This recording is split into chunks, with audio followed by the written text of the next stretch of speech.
Naam, leo nataka tushare au kujifunza kitu ambacho kimekuwa kikisumbua watu wengi sana ambao wanajihusisha na hiki kitu. Na si kingine ni swala la ndoa. Kwanza tujifunze maana ya ndoa. Sababu watu wengi wamekuwa wakiingia humo lakini hawajui maana ya ndoa. Inawezekana wakati mwingine ni mhemko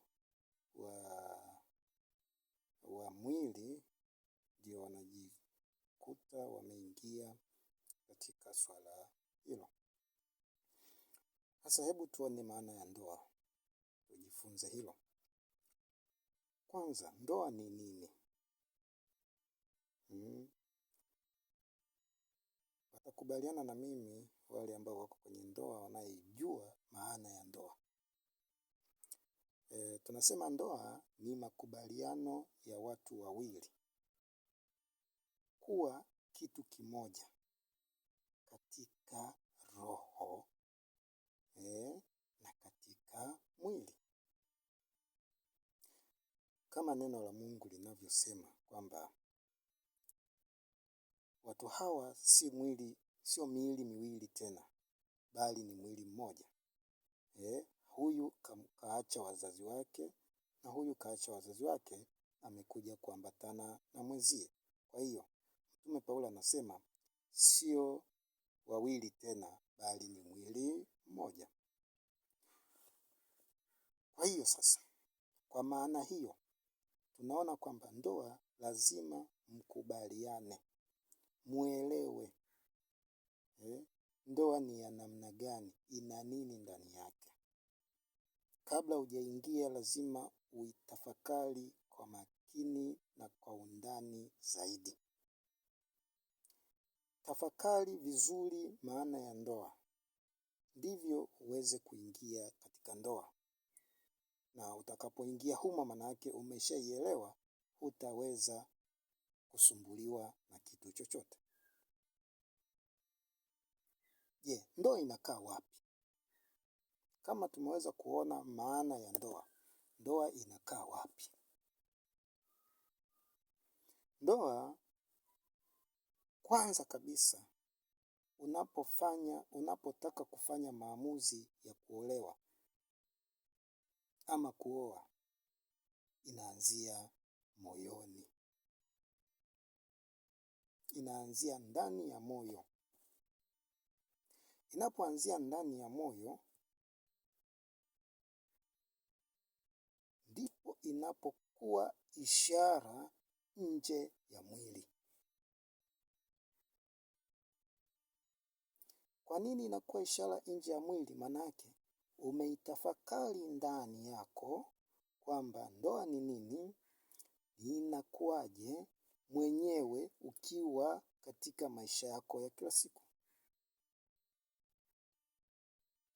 Ukisha tafakari, sasa unafanya maamuzi ya kumtafuta huyo mwenza au kumuomba Mungu akupe huyo mwenza. Manake Mungu atakapokupa huyo mwenza, umeshaielewa, umeshaitafakari kwa makini na kwa mapana zaidi, ndipo sasa unakuja kumwelezea hali halisi ya wewe unachokitaka katika ulimwengu wa kimwili. Ndipo pale unapoweza kufikia hatua ya kuanza taratibu za kufunga ndoa na huyo mwenza. Na ishara yake inakuja sasa unapomvalisha pete ama kuvaa pete, ndipo tunasema ishara ya mwilini imetokana na ishara ya rohoni au mawazo ya rohoni. Kwa hiyo basi, ili ndoa iwe imara, lazima uelewe mambo hayo hapo juu. Ndoa nyingi kwa sasa zinavunjika kwa sababu hawajiandai katika swala hilo. Hawaelewi swala la ndoa. Hawatafakari swala la ndoa. Wao wanaona tu kwa sababu mtu amenipenda, tumependana, basi ngoja nikubaliane niende nikaishi naye. Lakini hajajua anaenda kuishi naye kwa namna gani. Unaingia humo kufanya nini?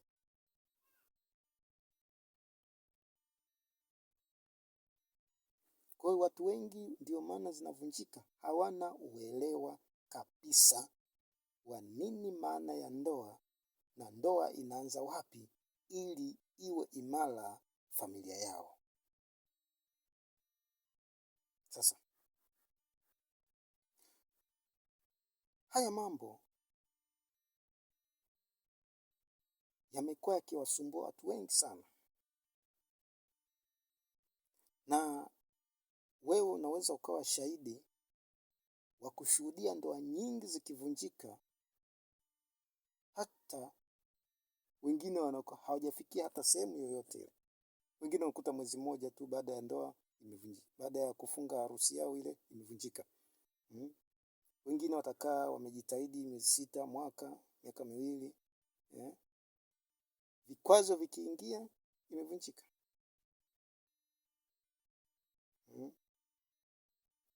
Kwa hiyo wanajikuta sasa wanaingia kwenye vishawishi vya namna hiyo vya kuvunja ndoa,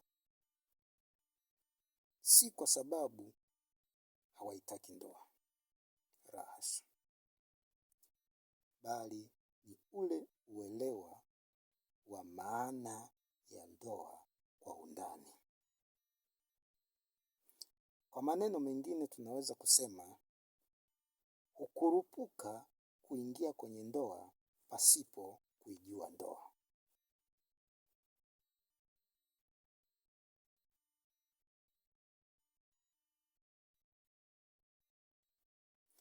Kwa hiyo basi,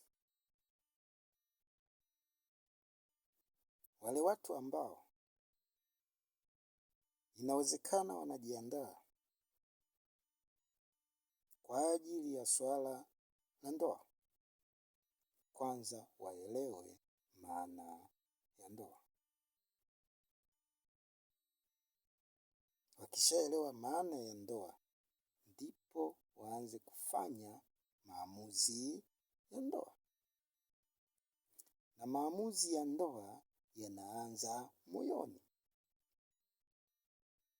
Na uelewa wa ndoa unaanza moyoni. Ndipo unakuja kuendelea kwa nje. Nje ni matokeo ya ndani.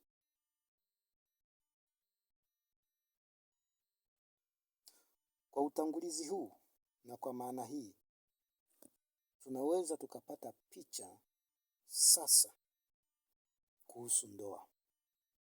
Hata wewe ambao umeingia kwenye ndoa hivi karibuni, unaweza ukapata picha kwamba sasa nianze wapi. Hata kama ulikosea nyuma hapo, lakini unaweza ukarekebisha na ukaendelea vizuri zaidi. Kwa leo, niishie hapa. Kesho,